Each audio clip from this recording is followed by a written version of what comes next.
Salut à tous, on se retrouve pour le Weekly Shonen Jump numéro 20 qui est marqué par la fin d'un manga malheureusement, et beaucoup de news pour My Hero Academia, donc sur ce je vous dis à tout de suite.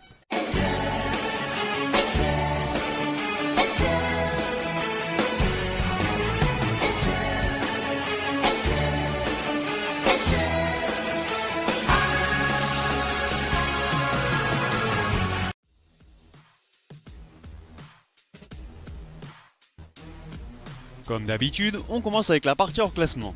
La couverture revient donc comme prévu à Dr Stone qui fête au passage son premier anniversaire avec quelques pages couleurs. Je vous rappelle que le premier volume est disponible chez nous depuis peu. Les autres pages couleurs reviennent quant à elles encore une fois à Yuna de la passion Yuragi, à l'érodeur de la nuit ainsi qu'au one-shot Donkyu de Tatsuya Uemura. Les gags manga Tomato Ipu no Rikopen et Sekikusu Onopsina ne sont comme d'habitude pas classés.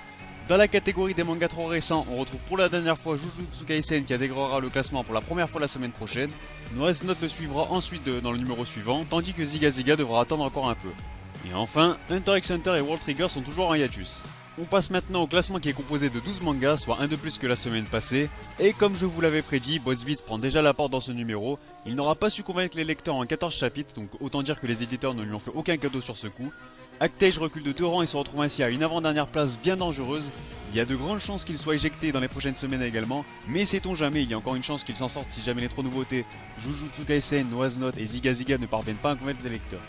Il est devancé par Robo X Lazarbeam qui complète encore une fois le trio de fin. Food Wars poursuit sa descente aux enfers en reculant encore une fois de 2 places, il doit donc se contenter d'une 9ème position bien décevante. Inomaru Sumo regagne le classement régulier au 8ème rang après avoir profité d'une page couleur dans le numéro précédent.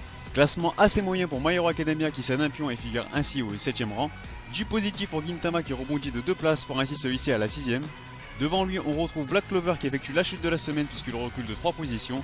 Il figure tout de même dans le top 5 mais il est contraint de délaisser sa médaille d'argent. Les volleyeurs d'Aikyuu refont leur apparition au pied du podium après avoir profité de la couverture de la semaine passée.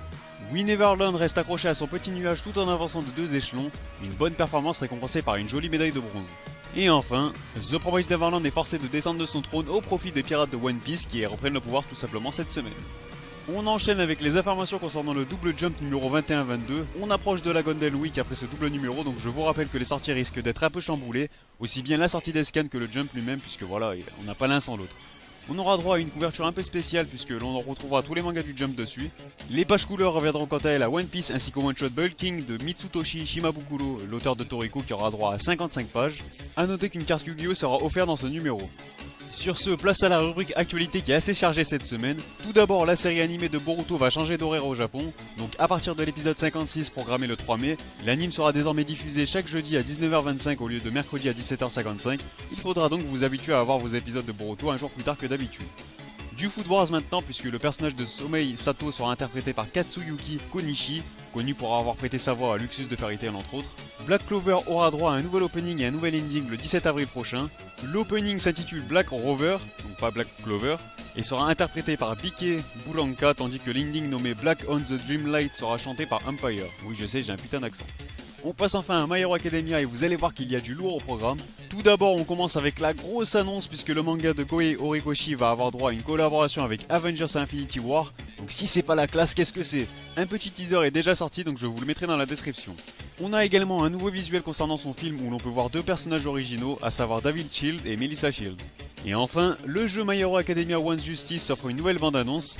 Bandai a mis en ligne la première vidéo promotionnelle et on peut voir que le jeu présente les personnages jouables et le système de sidekick qui permet aux joueurs d'appeler un autre personnage en soutien. Je vous rappelle que le jeu sortira en 2018 sur PlayStation 4 et Nintendo Switch au Japon et sur PlayStation 4, Xbox One, Switch et PC dans le reste du monde. Au niveau des personnages jouables annoncés, on a pour le moment Izuku Midoriya, Katsuki Bakugo, All Might, Tomura Shigaraki, Oshako Uraraka, Tenya Ida, Shoto Todoroki, Momo Yaozoru, je sais pas quoi, Denki Kaminari, Tsuyu Asui, Stain et Eraserhead. Pendant que j'y suis, je vous informe que la team Manga Kira s'est occupée du projet Noise Note, donc ils ont traduit le premier chapitre. Il est assez sympathique, il y a beaucoup de potentiel je trouve, donc voilà, je vous mettrai le premier chapitre dans la description pour ceux que ça intéresse. Puis comme d'habitude, pour conclure, place au top Oricon. Il s'agit des ventes de la semaine du 2 au 8 avril au Japon. Mais contrairement à la semaine passée, là on a droit à un top où le Jump a littéralement tout raflé. On va commencer par faire un point au niveau des ventes des mangas qui ne figurent pas dans le top 50. Tout d'abord, on n'a pas les chiffres, mais il faut savoir que le 6ème tome de Spring Weapon No. 1 s'est classé à la 236ème place, donc voilà, il est complètement à la rue. On retrouve aussi les 3e et 2e volumes de Full Drive aux 232e et 224e positions. Sinon, le 15e volume de Black Clover se rapproche de plus en plus de la barre des 300K. On peut constater que sa série animée influe tout de même assez positivement sur ses ventes. My Hero Academia et son 17e opus se rapprochent quant à eux du cap des 600K, tandis que le 30e tome d'IQ en est quasiment à 670K. On passe maintenant au top 50 avec le volume 88 de One Piece qui chute de 9 positions cette semaine. Il se retrouve ainsi à la 21e avec ses 34 000 copies vendues qui subliment son compteur toujours un peu plus. Le 5e opus de Dr Stone apparaît à la 13e place avec ses 52 000 unités, des chiffres assez corrects mais je pense que les éditeurs du Jump en attendent un peu plus. Il est devancé par le 25e opus de Sekikusu Onopsinan qui s'est quant à lui écoulé à un peu plus de 62 000 exemplaires, une bonne performance pour ce gag manga qui se conclura avec son 26e volume je le rappelle. Yuna de la pension Yuragi et son 10e tome frappe assez fort en s'emparant de la 8e position suite à leur 63K, il dévance donc de très peu Sekikusuo.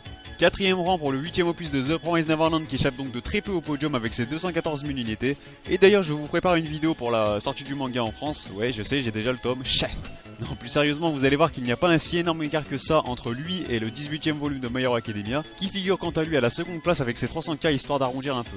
Et enfin, c'est sans grande surprise le 31e volume d'IQ qui s'emporte du trône cette semaine, puisqu'il s'est liquidé à plus de 370 000 exemplaires. Sur ce, la vidéo est terminée, n'hésitez pas à réagir sur celle-ci et sur le classement dans les commentaires.